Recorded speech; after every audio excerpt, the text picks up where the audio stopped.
Hi అండి, నేను మీ Saritha. Welcome back to MN cooking and vlogs. Today recipe వచ్చేసి మునక్కాయ సాంబార్ అండి. సాంబార్ వచ్చేసి చాలా టేస్టీ ఉంటుంది అండ్ సింపుల్గా చేసుకోవచ్చు అండి. సో ఎక్కువ గిన్నెలతో అవసరం లేకుండా సింపుల్గా ఎలా చేయాలో చూపిస్తాను. అండ్ ఈ సాంబార్ వచ్చేసి మనకు ఫంక్షన్లో చేసుకునే సాంబార్ లానే ఉంటుందండి. సో చాలా టేస్ట్ అయితే ఉంటుంది. సో ఈ సాంబారు రైస్లో కానీ టిఫిన్లో కానీ ఎందులోకైనా బాగుంటుందండి. సో ఇప్పుడు ఎలా చేయాలో చూద్దాము. ఫస్ట్గా అయితే దానికోసం ఒక హాఫ్ కప్ అయితే పప్పు తీసుకున్నానండి, కందిపప్పు తీసుకున్నాను. హాఫ్ కప్పు కందిపప్పు తీసుకున్నప్పుడు ఈ కప్పుతో అయితే ఒక హాఫ్ కప్పు తీసుకున్నానండి. సో దీన్ని ఒక 2-3 టైమ్స్ అయితే వాష్ చేసుకోవాలి. వాష్ చేసుకొని టైం ఉంటే మాత్రం ఒక 30 మినిట్స్ వరకు అయితే నానబెట్టుకోవాలండి. నానబెట్టుకున్న తర్వాత ఇందులో 1.5 కప్ అయితే వాటర్ పోసేసి ఇందులో ఒక పావు టేబుల్ స్పూన్ పసుపు, ఒక హాఫ్ టేబుల్ స్పూన్ వరకు ఆయిల్ వేసుకొని ఒక 4 to 5 విజిల్స్ వచ్చే వరకు అయితే ఉంచుకోవాలండి. తర్వాత ఇవి 2 టమాటోస్, 1 ఆనియన్, ఒక 3-4 పచ్చిమిర్చి, మునక్కాయ, ఒక క్యారెట్ అయితే తీసుకున్నానండి. ఇవి కట్ చేసుకుని పక్కన పెట్టుకోవాలి. తర్వాత ఒక పెద్ద సైజు లెమన్ అంతా చింతపండు తీసుకొని నానబెట్టుకోవాలి. ఇప్పుడు పప్పు కూడా ఉడికిపోయిందండి. సో ఇలా చూస్తే కొంచెం పలుకులుగానే అనిపించింది. సో ఇలా ఉంటే మనం పప్పు గుత్తి తీసుకొని మెత్తగా స్మాష్ చేసుకోవాలి. అలా చేసుకుంటే మనకు పప్పు అనేది కూడా మొత్తం మెత్తగా అయిపోతుంది. సో ఇలా మెత్తగా అయిపోయిన తర్వాత ఇప్పుడు దీన్ని ఒక వేరే బౌల్లోకి అయితే ట్రాన్స్ఫర్ చేసేయాలి. ఇలా చేసిన తర్వాత ఇప్పుడు అదే పప్పు కుక్కర్లోకి అయితే మనం ముందుగా కట్ చేసి పెట్టుకున్న కూరగాయలన్నీ వేసుకోవాలండి. వేసుకున్న తర్వాత ఇప్పుడు ఇవి జస్ట్ మునిగేంత వరకే వాటర్ పోసుకోవాలి. పోసుకొని ఒక 3-4 కూడా అవసరం లేదండి, ఒక 2-3 విజిల్స్ వస్తే చాలు. మరి ఎక్కువ విజిల్స్ ఉంచుకున్న మొత్తం మెత్తగా ఉడికిపోతుంది.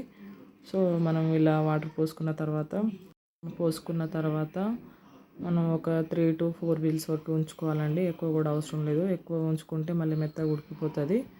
సో ఇప్పుడు ఇందులోకి ఒక హాఫ్ టేబుల్ స్పూన్ వరకు అయితే సాల్ట్ వేసుకోవాలి. అలానే ఒక హాఫ్ టేబుల్ స్పూన్ వరకు పసుపు వేసుకోవాలి. ఒక 3/4 టేబుల్ స్పూన్ వరకు అయితే కారం సరిపోతుందండి, ఎందుకంటే మనం ఆల్రెడీ పచ్చిమిర్చి కూడా వేసాము కాబట్టి ఇది సరిపోతుంది. సో ఇప్పుడు మూత పెట్టేసి ఒక 2-3 విజిల్స్ వరకు ఉంచుకోవాలి. తర్వాత ఇప్పుడు ముందుగా ఈ పప్పులోకి అయితే మనం చింతపండు రసం తీసుకొని కలుపుకోవాలండి. కలుపుకొని ఇది మొత్తం ప్రిపేర్ చేసుకొని పక్కన పెట్టుకోవాలి. అంటే పులుపు ఎలా ఉంది ఏందనేది దాన్ని బట్టి వాటర్ పోసుకోవాలండి. సో ఇది కూడా ఉడికిపోయిందండి, కూరగాయలన్నీ ఉడికిపోయినాయి. ఇప్పుడు ఇందులోకి మనం ముందుగా ప్రిపేర్ చేసి పెట్టుకున్న పప్పు వేసుకోవాలండి. సో ఫస్ట్ అయితే దానికంటే ముందు ఒక 1 స్పూన్ వరకు అయితే సాంబార్ పౌడర్ వేసుకోవాలి.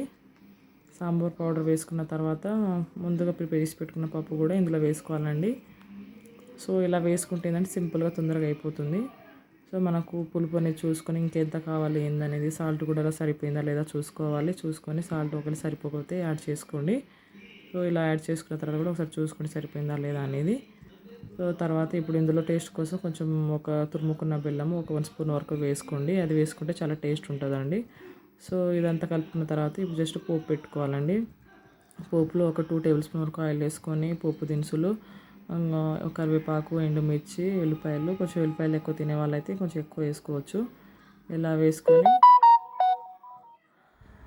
1 మినిట్ తర్వాత అయితే ఈ ముందుగా రెడీ చేసి పెట్టుకున్న సాంబార్ పోసుకోవాలి.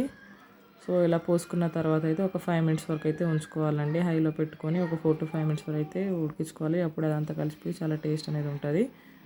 సో లాస్ట్లో కొత్తిమీర వేసుకోవాలండి. అంతే అండి, సాంబార్ అయితే రెడీ అయిపోతుంది. చాలా టేస్టీ అండి, సింపుల్గా చేసుకునే సాంబారు రెడీ. ఇది విడివిడిగా అన్నంలోకి కానీ లేకపోతే టిఫిన్స్లోకి కానీ చాలా బాగుంటుందండి.